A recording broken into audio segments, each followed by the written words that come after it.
Mga kapatid, tanda nyo ba si Lola Nena ng Cavite na ipinanawagan po natin dito sa programa dahil sa kanyang cancer sa muka? Salamat po sa inyong pagtulong dahil si Lola mas natututukan na ang gamutan. Para bigyan ng mukha ang balita, Mobile Journal, Yeda Pascual. Naaalala niyo pa ba ang isang lola sa Naik, Cavite na winasak ng cancer ang muka? Ang kanyang anak may update sa kanyang kalagayan. Nanawagan ng tulong ang isang lola sa Cavite na mistulang nabubulok na ang mukha dahil sa cancer. Nitong January 29, ipinalabas sa One Balita Pilipinas ang sitwasyon ng 66 anyos na si Lola Nena Ligad. Halos kalahati ng mukha niya ay apektado ng stage 4 squamous cell carcinoma. Bukod dyan, mayroon din siyang chronic kidney disease stage 3 na labis na nagpapahina sa kanya.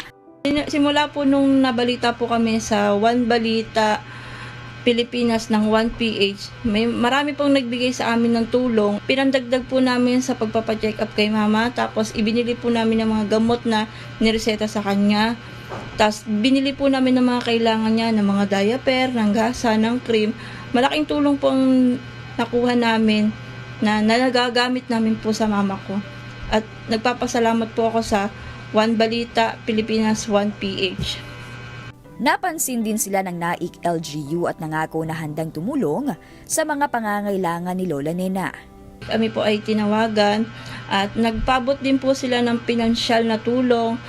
Pwede po namin gamitin ng ambulansya ng munisipyo at kung ano daw po ang kailangan namin, sabi ng mayor namin, ay tutulungan niya po kami at kung ano daw po yung mga kailangan ipagawa ay ipapagawa daw po.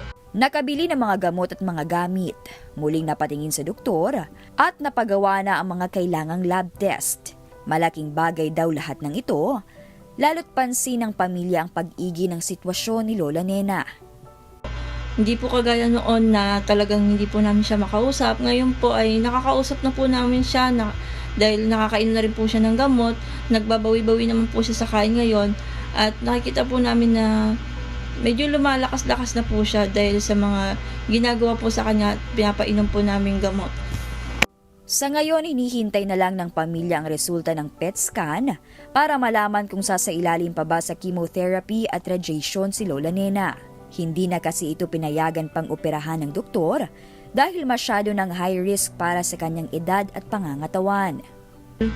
Marami pa pong gamutan ang mangyayari sa amin at marami pa po kaming pagsubok na pagdadaan ngayon dahil marami pa po kaming dapat gawin na pinapagawa po ng doktor.